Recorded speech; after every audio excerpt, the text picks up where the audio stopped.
Zhaocheng Tiger. The story goes, there was an elderly woman in Zhaocheng County, over 70 years old, who had only one son.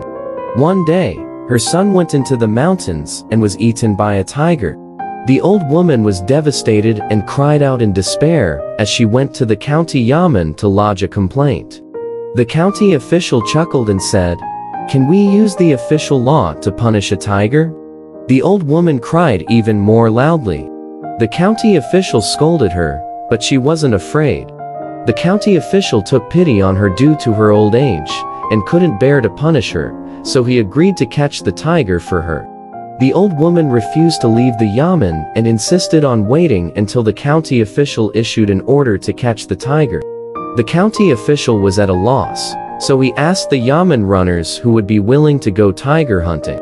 One of the runners, named Li Neng, who was quite drunk, stumbled in front of the county official and volunteered, saying, "I can do it." Li Neng went down with the order, and only then did the old woman leave. After Li Neng sobered up, he regretted his actions.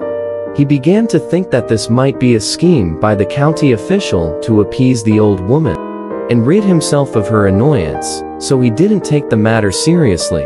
He went to report his completion of the task with the order. The county official angrily said, "You claimed you could do it, so how can I allow you to back out now?" Li Neng was in a difficult position and asked the county official to gather hunters to go into the mountains to provide a tiger. The county official agreed.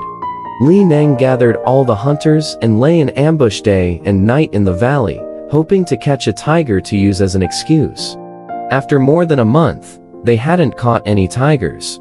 Li Neng received several hundred lashes for this failure, but he had no way to appeal the injustice. He knelt down and prayed, weeping bitterly, at the Eastern Temple in the city. After a while, a tiger entered the temple.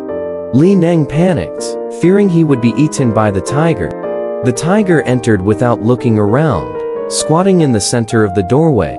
Li Neng bowed to the tiger and said, "If you're the one who caused the old woman's son's death, then lie down and let me tie you up."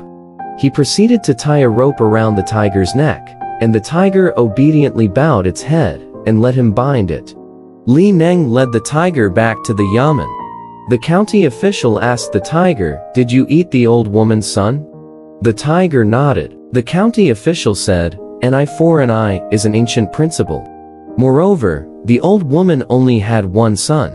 If you killed him, the old woman, in her declining years, would have nothing to rely on. If you're willing to be like a son to her, I will pardon you." The tiger nodded again. The county official ordered the yamen runners to untie the tiger and let it go. The old woman complained that the county official didn't kill the tiger to avenge her son. The next morning, she opened her door and saw a dead deer. She sold the deer skin and meat to make a living. From then on, the tiger often brought things, sometimes carrying money or cloth, and left them in the courtyard. The old woman became prosperous, living a better life than when her son was alive. She secretly felt grateful to the tiger. When the tiger came, it often lay under the eaves, staying there all day, and humans and animals lived together peacefully. Several years later, the old woman passed away, and the tiger came into the house and roared loudly. The old woman's savings were enough for a proper funeral, and relatives came to bury her. Just as the grave was being prepared, the tiger suddenly ran there, frightening away the mourners. The tiger stood in front of the grave and roared like thunder for a while before leaving. The villagers erected a righteous tiger shrine in the eastern outskirts, which still stands to this day. Alright, this story has come to an end. If you liked it, please give it a thumbs up. Thank you.